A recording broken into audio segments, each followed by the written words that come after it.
What's up guys, my name is Ace, and with the Modern Warfare 3 beta now live, I wanted to do some tests on the time to kill to see just how fast or slow it is compared to previous Call of Duty games.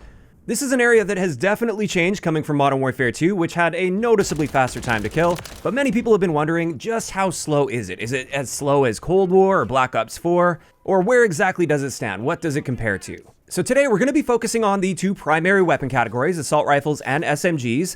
And of course, I want to make it crystal clear up front, these are super early tests with just a couple weapons from each category because I haven't pre-ordered the Vault Edition, so I don't have access to the other ones. And while I have been able to find some exact damage values because they give us some damage values when you end up being killed by weapons, at this stage, I'm not 100% confident on different body multipliers, although I have figured out the headshot multiplier for at least most of these guns. And that's another thing that's definitely changed from Modern Warfare 2. And let's just dive right into it with our assault rifles. And the two that I was able to test here are the MTZ-556 as well as the MCW. And you can see with the MTZ, our rate of fire is 833 rounds per minute.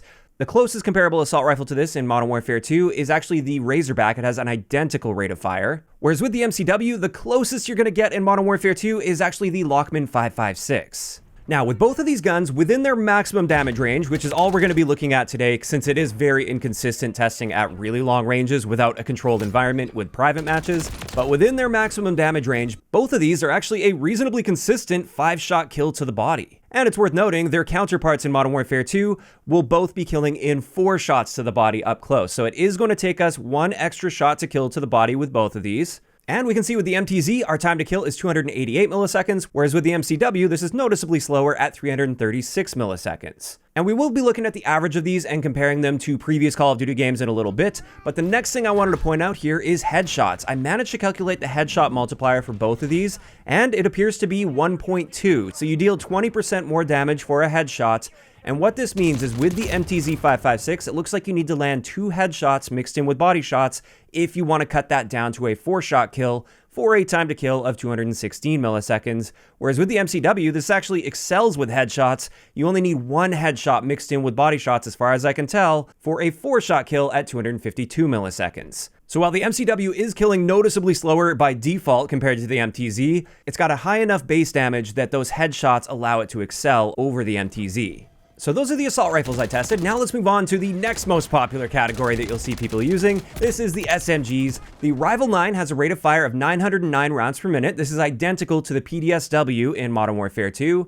Whereas with the Striker, our rate of fire is 645 rounds per minute, and the closest comparable to this is going to be the Mini-Bach from Modern Warfare 2. And once again, with both of these, compared to their Modern Warfare 2 counterparts, it is going to require 1 extra shot to kill to the body. So the Rival 9, right up close and personal, can kill in 5 shots to the body, whereas the Striker is a very consistent 4-shot kill, even out to a decent range I've noticed. And what this means is our Rival 9 time to kill is 264 milliseconds, whereas the Striker time to kill is 279 milliseconds. So you can see, noticeably better than the base time to kills of the assault rifles, which is expected for SMGs in close quarter situations. However, with both of these, headshots are not very viable. With the Rival 9, I actually think headshots may be completely useless. Like, even if you hit every bullet to the head, I believe it's still a 5-shot kill. Whereas with the Striker, you need to hit all 3 shots to the head if you want to be able to get a 3-shot kill, which is not super practical, especially with the increased movement in this game. So you're better off just aiming for the body for that consistent 4-shot kill potential.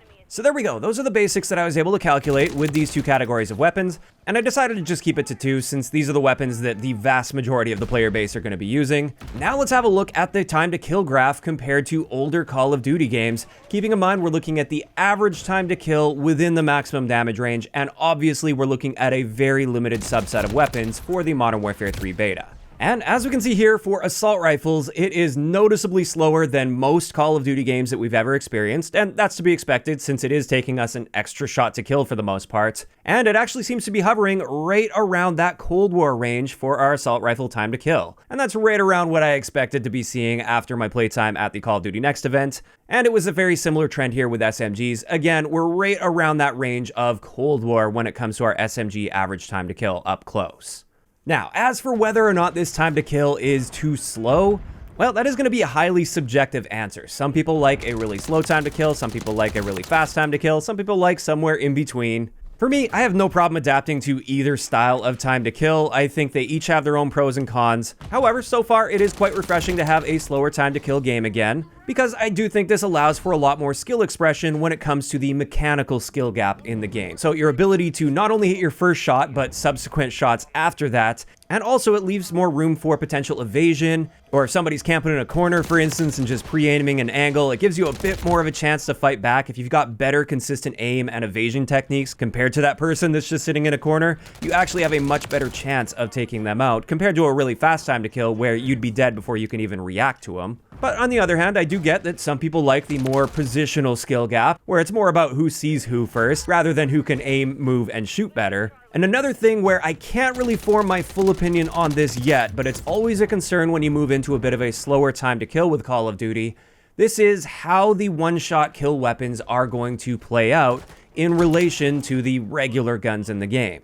So with Cold War, for instance, I definitely remember a decent amount of frustration running into a really good sniper in that game because it felt like they were practically unkillable because they could just down you instantly, whereas you had to pump about 5 shots into them before they just land their 1 bullet on you. Whereas with a faster time to kill, that's less of a concern. Now, I did do some basic tests, although this is without attachments, and attachments tend to have a big impact on guns like sniper rifles and shotguns. But with the KV inhibitor, for instance, our aim down sight time is about 550 milliseconds with no attachments equipped. And that is reasonably slow for a sniper rifle, so if you do catch a sniper that's not already pre-aiming, you should have a pretty decent chance of pumping a bunch of rounds into them before they get a shot off. And also, with my limited experience, it seems like there is some flinch there. I don't know if this is quite enough flinch yet. Additionally, there are attachments that can reduce flinch, and I'll have to have a look at those sometime down the road. But I will say this is still going to be one of my potential concerns with this time to kill. However, we need access to more snipers, more attachments, just more weapons and perks and stuff in general,